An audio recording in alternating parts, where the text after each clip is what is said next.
Coming up on this special episode of Omnivore, coping with supply chain volatility and the potential for AI to supercharge food product development. Recorded live at the IFT First annual event and expo in Chicago, this is Omnivore from the editors of Food Technology Magazine and the Institute of Food Technologies.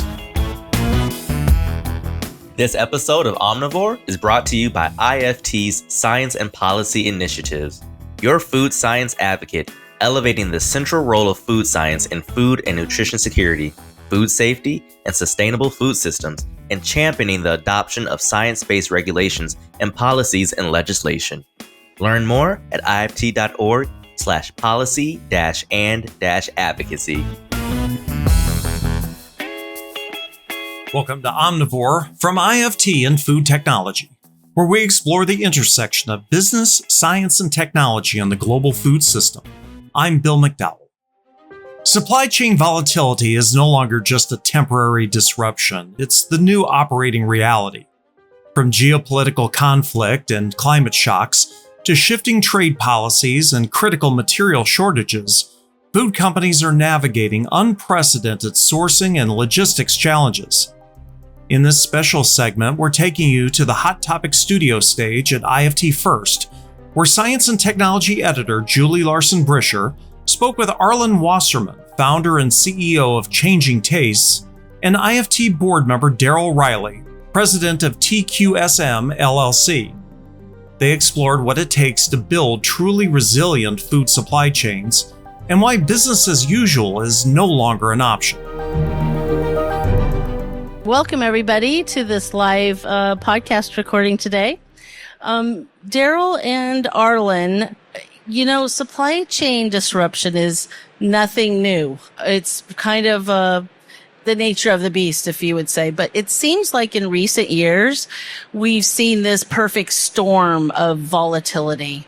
And I'm wondering what you think are the top disruptions or threats to the global food supply chain, and how did we get here? Darryl, do you want to start? Yeah, I'll start. How's it? Hopefully everybody's doing okay. So I think one of the principal drivers of supply chain disruption sort of started with the COVID-19 pandemic. And when that happened, it actually opened up a lot of sores and holes in terms of how people thought about supply chain. One of the aspects was really looking at how we sourced our materials. About 15% of our materials are actually sourced externally. And what happened was as most of the ports got blocked, as most of production got shut down, et cetera, we found that our supply chain, which was really around just in time, was very strained. And so all of the extra buffer that we thought we had in our supply chain really got used up.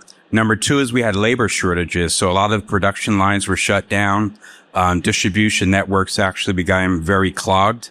And so that was sort of the second part of it.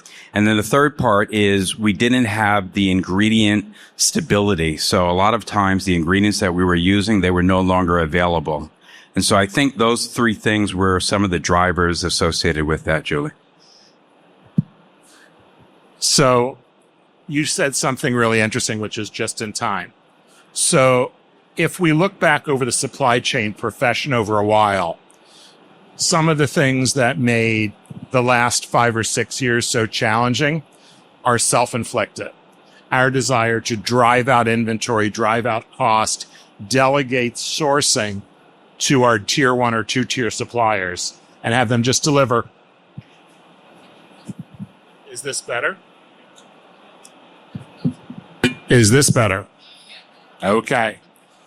So to repeat myself, our move to create leaner supply chains where we reduced inventory to reduce cost on our books, where we relied on tier 1 or tier 2 suppliers to make stuff show up but figure out where it comes from, or where to get it from, all made the situation more brittle. Of course, COVID randomly shut down ports, tests on packaging. Suddenly something is not available. The other part, climate change, we've known for a while was going to get worse and harvests were going to get less predictable and quality and price more volatile. The other thing, which we don't think a lot about until we're starting to move our sourcing from Asia to Africa and the Middle East, is non-state actors terrorizing shipping. Not a small thing. But I think the reason why we decided to have this session now, and I'm the only one who's allowed to talk about politics, is in the midst of our ability to cope, we now have this odd situation of a unexpected trade war. And that has caused us to suddenly find that the relationships we set up to solve the other problems are now with enemies of the state. Our costs are going up. There are suddenly tariffs announced, which may or may not occur. We had Liberation Day, and then we had the wait, I'm bored on Memorial Day weekend announcement of a suspension and an extension of tariffs. And very recently, we had the don't go away for summer vacation on August 1st announcement of the delayed tariffs. So we can't adjust to forecasts that don't come true. That's really challenging to us. And those things together create an environment which speaks very harshly about our industry. And when trade policy in the U.S. changes as fast as someone can tweet, we cannot have a meeting to decide what to do in the same time horizon. We actually experienced this with biofuels, where we used to use commodity hedging to manage the price volatility in corn or soy. And then energy traders began trading corn in milliseconds, and we couldn't meet fast enough to make a decision. So when I'm asked the next question, there'll be some strategies to deal with this. But the only thing that's new now is after figuring out how to live with some craziness, the craziness just got more unpredictable. Yeah, it really does seem like it's this perfect storm. So I do want to ask, how are supply chain strategies evolving to address this, especially since the stressors are coming from so many different areas? So as companies, we have to deal with the MAHA agenda, Make America Healthy Again. We have to deal with the MAGA agenda, which includes Make America the supplier of all ingredients as a part of being great again. So our last challenge is mascara. Make America supply chain resilient again. Okay, it sounded better when I was doing the speaker prep. He finally laughed, but it took a while. Anyway, there was supposed to be anyway, it doesn't matter. I think that two things are going on. If you cannot meet to adjust to the forecast changes in trade policy fast enough to accommodate them before they change, you kind of need to ignore them. But not ignore them as if they're not there. Ignore them as if all the bad things you can imagine happening will happen, right? I did not know this, but we are at war with Canada. Who knew? I used to have a summer home in Canada. We may actually have a tariff on Russia in 50 days. So I have to not put caviar on the menu. Maybe, right? But yeah, I can't. But there's a couple things that I will call the silver lining. If the United States is going to impose tariffs, which is going to make it much more expensive to buy things from other countries, which countries we don't know, and that will change. And they're going to be modified, extended, halted, or, reconsidered. One strategy, especially if you are turning a raw ingredient into a concentrated, storable ingredient, is opportunity buys, right? So whenever you have an absence of tariffs, get your supplier to ship things into the U.S. and warehouse them. It's that simple. If you need a lot of something to make a little bit of something really exquisite and expensive, buy it and manufacture it when you can. We are now getting in the practice of let's go harvest the crop in between the rains.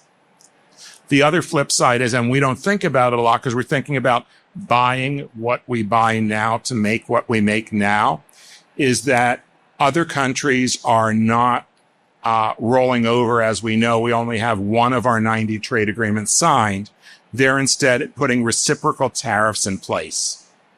And so what that means is there's a lot of foods or ingredients that the U.S. produces partly or largely for export that have lost their markets and are going to be incredibly cheap for quite a while.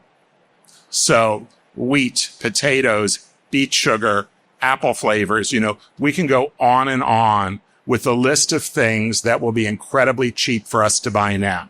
So if we're thinking about specials, limited time offers, seasonal flavors, or reformulating for a next brand or extension, maybe away from tapioca and towards potato starch. There's lots of ways we can keep costs down by recognizing that sadly, the flip side of tariffs is that American farmers are going to not have a big enough market and all they can do is lower prices, which means that as food manufacturers, we can buy those ingredients, partly offset their pain and ours. It is a forced domestication of our supply chain. It might not be as interesting. I don't know a good, walking the show floor domestic source for dragon fruit or butterfly pea powder, but there are blueberries. So here we go. And he looks like he might be in the blueberry industry. He smiled. So no, I was wrong. Okay. I like blueberries too. So we have to, again, I think, follow. The only way to avoid the chaos that is in the trade market now is to look domestically or also ship in between the periods of relative calm. So there's some practical aspects that companies are actually following today. So one is supplier sourcing. So I think it was mentioned that typically you're trying to look at your S&OP plan, your sales and operating plan, and you're trying to buy the minimum amount that you can keep in your storage, manage your cash flow, and then continue your production. One of the things that a lot of companies are doing are asking their suppliers to actually hold at least several months of supply, which adds to the inventory positioning in case there is a supply chain disruption, which typically happens quite a bit. It's an area that you have to negotiate with your supplier to ensure that they're willing to absorb those costs. But it is a way that you look at managing what I would say is the supply chain disruption or fragility associated with that. So if you think about it, maybe you have 3 months, they have 3 months, and you have some more storage. So at least you're buying time in case that there is a situation. Number two, and a lot of companies think this through, it's really focused in against sort of your technical group. You could have what companies do with a lot of food products is called flex formulas.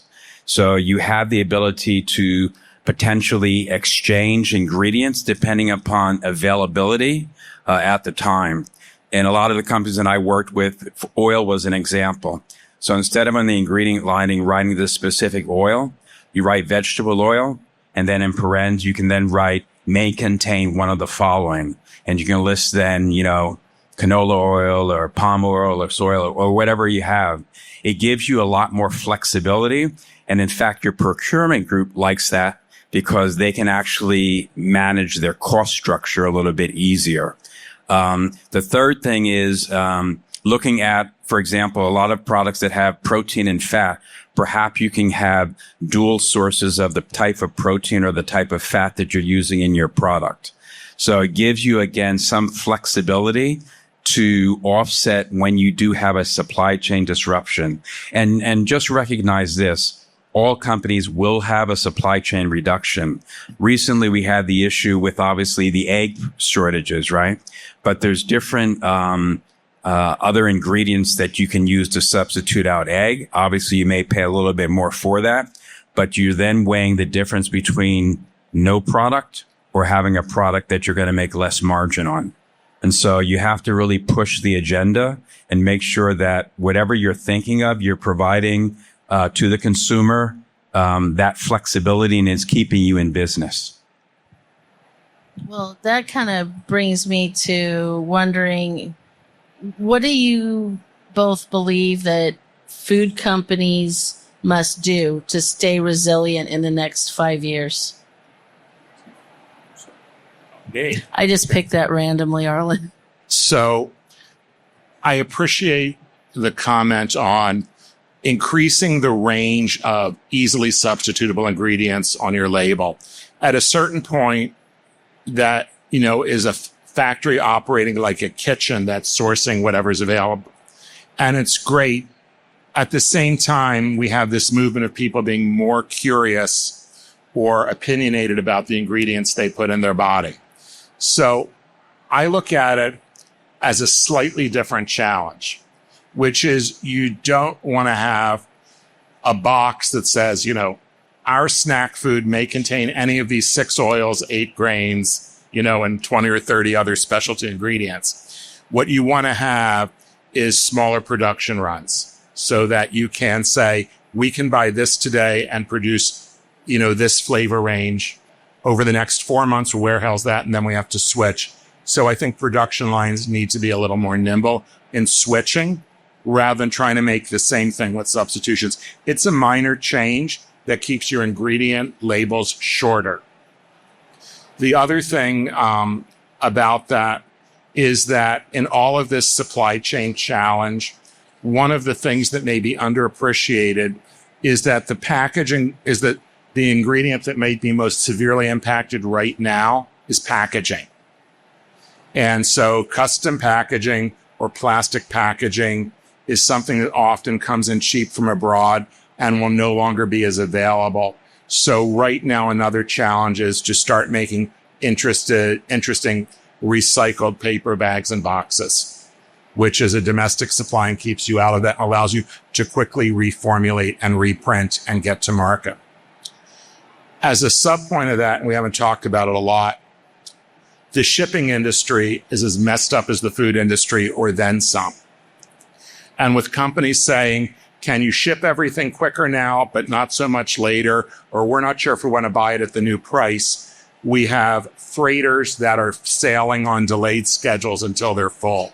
So there's another randomness in all of this. And the more you're able to say, we can work with what we have, whether that may be a more diverse label strategy or a more diverse line of flavors and products, it gets to the same points, which is we're not quite as sure about what we're going to get, but we're smart enough to make things out of what there is. Yeah, I think that's actually very good. So part of this, as you're thinking about it, and we mentioned sort of what's happening with heat, exposure to a lot of ingredients and droughts around the world, which is putting pressure on quite a bit of what we say natural ingredients. Last year we had cocoa, which is, Ivory Coast and Ghana and areas that really went through a lot of heat exposure. Costs were obviously quite absorbent. In sub-Mediterranean as well, you're looking at issues with products there, even in the U.S. with some of the drought. And look at what's happening with some of the floods recently. So there's going to be a lot more pressure on corn, on maize, on rice, and different substrates that we have. The question was, as you look at what you're doing in the next 5 years, obviously we all are talking about AI and the ability for us to think through how that's going to help us with our supply chain. Part of this is manufacturing flexibility as well. In the past, we've had very rigid processes. If you work for a large company, your objective is to run your particular product line as long as you can, so you don't have to worry about changeovers. And so those things may change in the future. You may need to have, as you mentioned, shorter runs that give you a lot more flexibility so that you can satisfy and meet more consumer demand. Part of the issue is that we all want things different. And so how do you provide that flexibility? Do you do things up front? Or how do you challenge your systems in order to make sure that the differentiation of what you want is at the end of the line so that you can offer much more flexibility and allow that to happen going forward? I think we're all going to be very much challenged in the next 5 years, primarily by the fact is things continually evolve awkwardly. We mentioned about the tariff situation. That could throw off a lot of these single source ingredients, which, you're getting a lot of areas where we've built up our procurement groups that they want to source one particular ingredient from a supplier because they can get economies of scale. But now you have to think about well, how do I have multiple areas and multiple suppliers? And that's going to be inefficient from a pricing. Your elasticity is also going to have some component of failure. So for me, what we have to do is think really broadly in terms of how we can continually aspire, challenge sort of the technology that we have going forward, and make sure that we're building our supply chains to be, flexible, make sure that they're delivering against the consumer demand, and making sure they're meeting our pricing structure. As we sit here in the U.S., potentially being a little lower in stature in the world, we're still the world's biggest buyer of food, bar none. Somewhere around 1 out of every $4 spent on food by consumers in the world is spent in the U.S. And I just want to challenge one thing, which is the idea of moving from sourcing from an area that's geared up to supply us to having redundant sourcing of specialty ingredients. Because if you look at that from another side, you're signaling a lot of very special places in the world, whether it's a Mediterranean climate or an equatorial climate, to be prepared to overproduce in order to sell to the U.S., which is the highest priced buyer of many ingredients, like cocoa. And when we do that, that's also a recipe for deforestation and loss of biodiversity. And for many of those regions that may say, we're ready to sell to the U.S., but suddenly there's a tariff and we have no market, they both degraded their natural environment and don't have a place to sell their food. And so all they can do is lower their price and lower their price. We've seen this when there were wrong signals in response to unseasonal freezes and floods in the U.S. for tomatoes and soybeans over about the last 10 to 15 years. It would be a shame to repeat that right now when our answer is we're going to do blueberries instead of cocoa rather than cause rainforest deforestation in several continents and definitely get our cocoa cheap. So I put that out there as one thing to really think about before you tell the rest of the world, we're going to buy everything from one of you, but we're not sure which one. That's a good point, Arlin. Now, I'm going to ask you a last question, which is, what advice would you give to smaller food companies that don't have the resources of the large multinationals? So one of the things is I actually think that there's now more equal footing. One of the reasons large multinationals find ourselves where we do is because of relying on tier 1 or tier 2 suppliers to pick that place in the world. And so that has even not only added to the concentration, but changed our ability to diversify sources and always be buying from 4 or 5 different places for our cocoa or our ginger or whatever. And for small food companies, I think, avoiding problems is a really great way to go. So right now, whether that is avoiding seed oils for PR reasons, looking to domestic grains and flavorings, you're probably not going to do wrong in the current environment. And if we kind of get to a post-tariff world, you may find that your domestic suppliers begin to see new demand for their products, which change markets and then open up import opportunities for you to source from.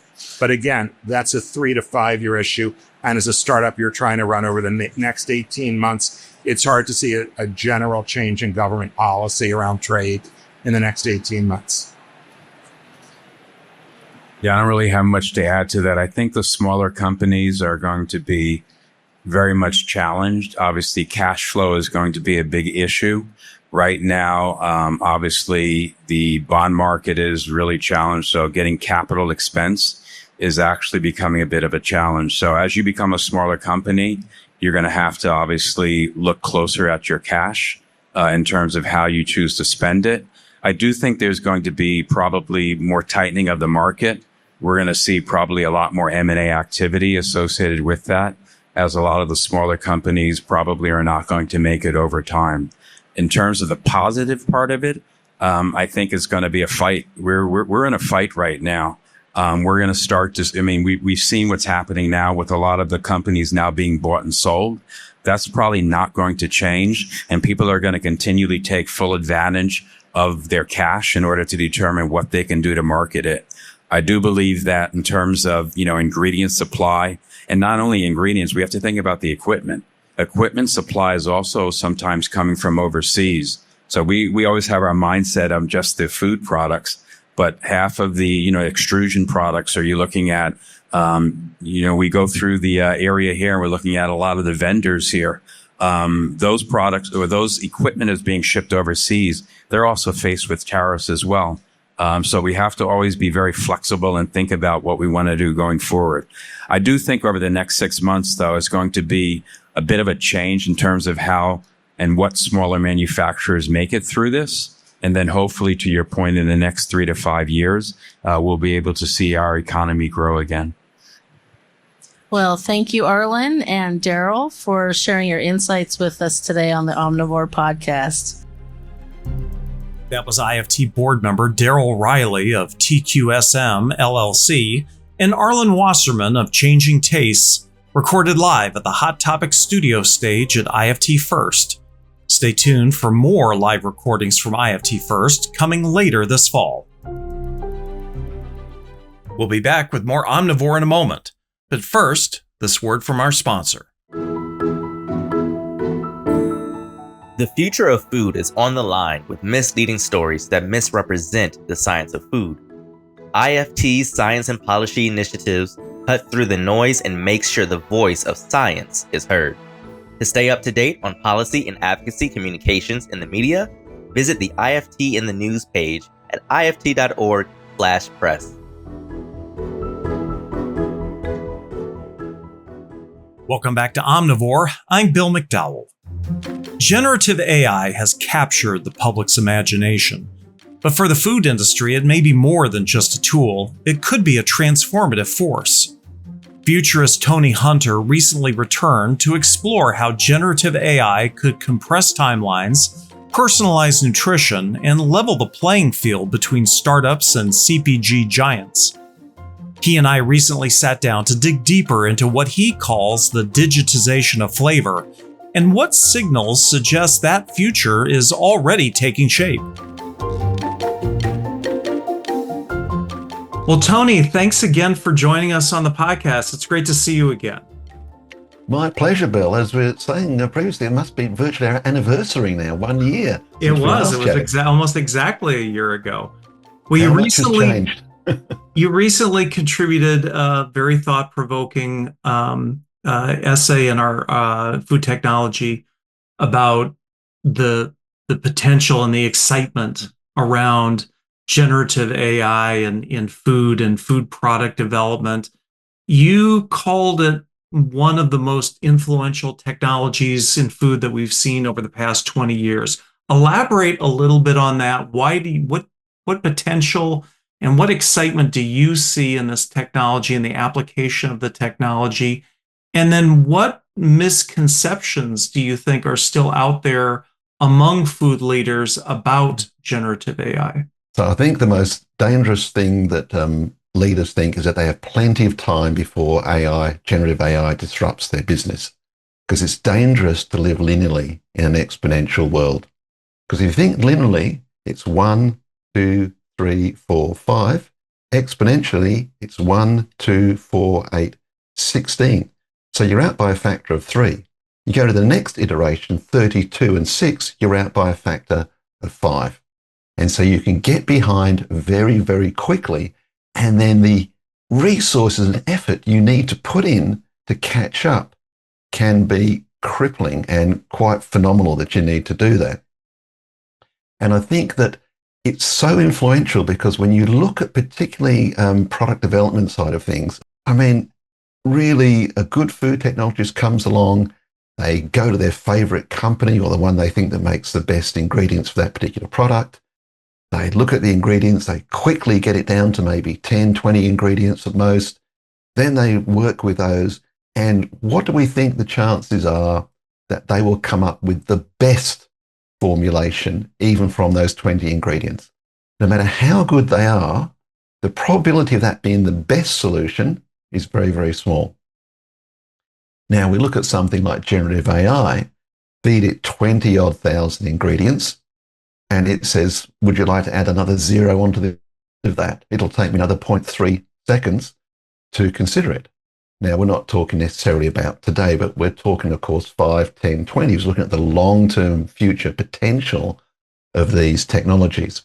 And that is what is such game-changing for the innovation. Tony, one of the ideas that you present in this dialogue essay is the democratization of innovation. You argue that generative AI really has the potential to level the playing field between the big CPGs and some of the smaller, more agile startups. If it's true, who do you think is really poised to gain the most in this? Well, one of the things I mentioned in the article, Bill, is look, we can sequence 3 billion base pairs of the whole human genome, has been $600. It's now projected this year to come down to $100. If we can sequence 3 billion base pairs of a human being for $100 or even $600, why can't we do the same thing when we're looking at a formulation that is maybe going to have 5 or 10 ingredients in the whole product? And I think that what's going to happen there is that, I can see the day when someone picks up their smartphone, or whether they talk into a chip on their finger or whatever they do, and say, talk to their own personal generative AI or their corporate AI and say, look, I need a formulation for a product of this flavor profile for this psychographic or demographic, and it needs to be optimized for whatever. Go out and find me the best formulation for that. And that AI will go out, talk to other AIs, generative AIs, come back with 3, 4, 5 formulations to choose from at different cost points from different ingredients companies. And you'll just say to your AI, look, buy this one or these two, and have the formulation sent to our NPD team. And then if those formulations are maybe not 100%, they'll be at least 90%.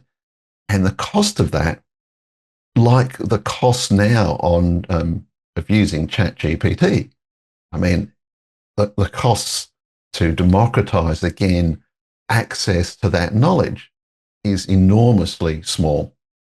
And that's what's going to happen is small companies are going to have the same advantages as a large company. At the moment, you get a global CPG company goes to a major ingredients company and says, I want a formulation to do this. And a startup in Louisiana says, that makes the same request. Who gets the resources? Who gets the attention? The big CPG company, of course. But when you've democratized that, that small company, whether they're in Louisiana or London or Melbourne, are going to get the same attention, the same access to information, same access to the technology as anyone else. And like we talk about, another example is we look at cloud computing. 10 years ago, 15 years ago, if you wanted to have a startup with major computing power, you had to go up and buy the servers, buy the software, set it up yourself, and spend $500,000 of your startup money or more on computing power. Now you just rent it from a cloud service provider. The cost of our sense, that $500,000 can go into your startup and to other areas. So same thing, if you've got a startup food company, rather than plunging enormous resources into getting the formulation or whatever, your value is in the idea that you can then put to get the formulation for. So it's going to reimagine how startups operate. How far away do you think that we are from that $100 formulation scenario? And what needs to happen in order to get us there? Yeah, look, I don't think we're talking about this year or next year. We're talking about, 5, 10, 20 years out, because there are other things that need to happen for that to come to pass, not just generative AI being able to mix and match a few formulations. We need to do something else I talked about, which is the digitization of flavor and taste. So we've seen electronic tongues and other things in the past, but a whole new technology which really excites me is from a company called Konoku. They make their Konocore product, which is a cyborg computer chip. It has genetically engineered mouse neurons on a silicon chip that can taste and smell better than a dog's nose. And imagine if you could get that to profile a particular product type or profile the preferences of a particular group of consumers. Now, once you've digitized that, then you can match up the profile of the product that you want to manufacture with the profile of the people that are going to consume it. So we're going to need a lot of work in the meantime to get there, both on the technology of the cyborg type chip, but also marrying that to a generative AI that can then do the matching. Who do you think gets disrupted in all of this? Are there industries or roles that you see either going away or evolving in a way to be almost unrecognizable as all of this plays out? I think the biggest disruption is going to be the ingredients companies, because their knowledge base and their ability to bring that to the party, the value of that potentially is going to diminish rapidly, because once it's loaded up, you don't need the ingredients company to run multiple trials for you and think about it for 2 months and send you some samples and then send them back. And then you don't get a chance to do the sample this week. It's got to wait because something happened. And 6 weeks later, you get back to the ingredients company with your thoughts, and then you do the next round and away you go. So the iterations should be a lot quicker.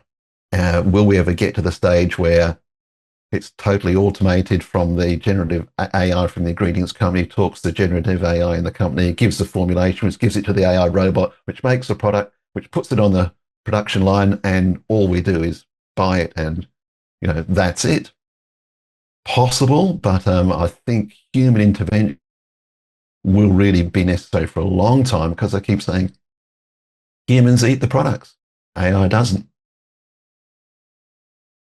Let's talk a little bit about personalized nutrition, because that was a topic that you and I touched on a bit when we spoke last year. In the article, you described the future of an AI-powered Harvey or Harvetta-style digital twins that are informed by biowearables and implants. What is the most realistic path from science fiction to mainstream adoption? And where do you see ethical hurdles, regulatory hurdles? How does this play out? I think we're already seeing the signals at the very start of sort of really detailed and useful personalization. We've had, of course, things like smartwatches. I'm wearing a smart ring at the moment that can monitor a lot of our health parameters. And we've also seen recently continuous glucose monitors go mainstream from people like Abbott Labs and Dexcom, where their products being approved for use by non-diabetics. So people are now becoming accustomed to continuous glucose monitors. We're seeing people like Epicor Biosystems. They have a product that can determine biomolecules from your sweat. So they can look at things, your hydration status. They can look at micronutrients in your sweat. They're even projecting in the future that they can determine things like zinc, iron, vitamin C, vitamin D in your sweat. So we're going to be getting more and more data on how our body is reacting to nutrition, from blood glucose to everything else. And as we know, the more and more data we get, trying to interpret that data, what it means, rather than just looking at the data itself, that's the very important thing. And that's where generative AI will come in, because it'll be able to look at, say, your meal pattern and say, Tony, I've noticed that when you eat this certain food over this number of meals, the common factor is white rice, say, or whatever. Maybe that's causing these spikes in your blood glucose in some of your meals. I recommend that when you wake up tomorrow morning, you have some rice ready, eat a couple of teaspoonfuls, and we'll see what happens to your blood glucose. Now, I mean, So the first signals are already there. So, Tony, as we're talking about signals, let's give everybody a little bit of a refresher course in terms of kind of how you approach your work as a food futurist, and this notion of separating signal from hype. With so much buzz that's out there around this topic, how do you, in your work, distinguish meaningful breakthroughs and meaningful signals from noise? And when we're talking about signals, we're talking about signals of change. So it's things you notice that could have an effect on the future. So that could be the future of your business or your industry. And what I'm looking for are the cutting edge ones. And I think that as soon as it hits mainstream in many ways, then you can say, okay, is this now a fad or not? And you need to look at that and what's going to happen in the long term. And I think looking at technologies in some ways filters those things out to some extent, because whether we're going to want a matcha bubble tea flavored with tangerines in the next year, to me, that's not a signal of change. A fundamental change in the technology of how we're manufacturing food or how consumers are consuming food, that is, to me, is a signal of change. Futurists don't predict the future. That's a misconception. What we do is we look at alternative futures. So we look at, say, we've talked about this before, you look at alternative protein products. There's a future where 90% of the protein consumed by people on the planet is not from animals, but from alternative proteins. There's another one where 90% of the protein people consumed is animal-derived and 10% is not.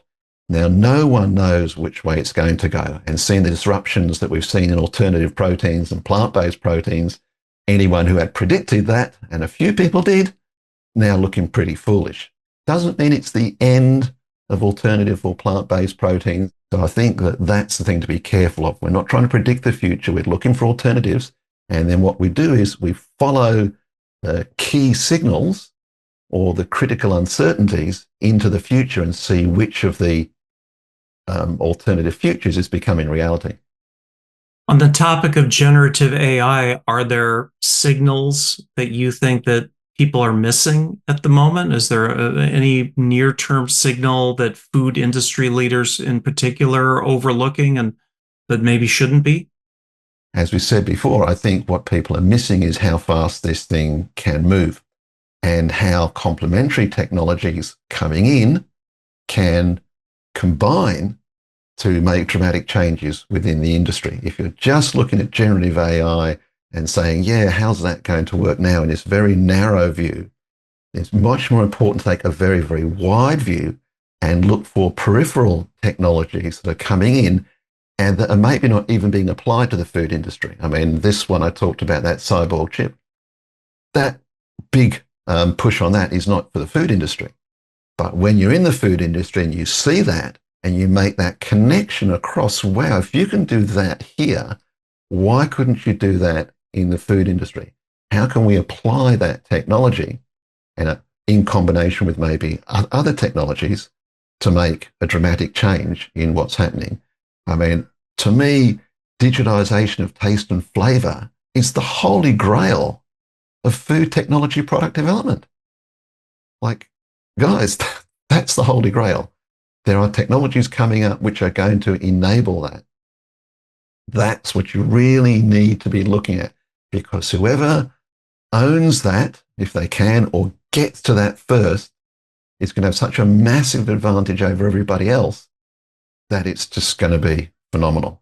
And all the other people catching up, if you can create a bit of a moat around the technology by owning it, that's going to be a huge advantage.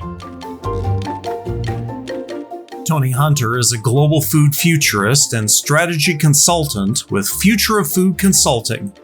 You can check out his dialogue essay, How Gen AI Will Accelerate Food Industry Innovation, in the August issue of Food Technology. Our thanks to IFT's Science and Policy Initiative, your food science advocate driving increased funding for food, agriculture, and nutrition research, and increased representation of food science professionals in critical forums. Join the fight to keep science front and center in food by becoming an IFT member or renew your membership today. Learn more at ift.org/membership. And that wraps up this episode of Omnivore. Thanks again to all our guests and my colleagues at Food Technology. Omnivore is produced and distributed by the Institute of Food Technologists. If you enjoyed today's show and want to learn more about Food Technology Magazine or how to join the conversation by becoming an IFT member, visit ift.org/membership. For more in-depth discussion about innovation in the science of food, check out IFT's other podcast, Side Dish, on the News and Publications page of ift.org. If you have comments or suggestions for future shows, just send us an email. The address is editors@ift.org. For the entire team at Food Technology and IFT, I'm Bill McDowell. Thanks for listening, and join us again for our next episode.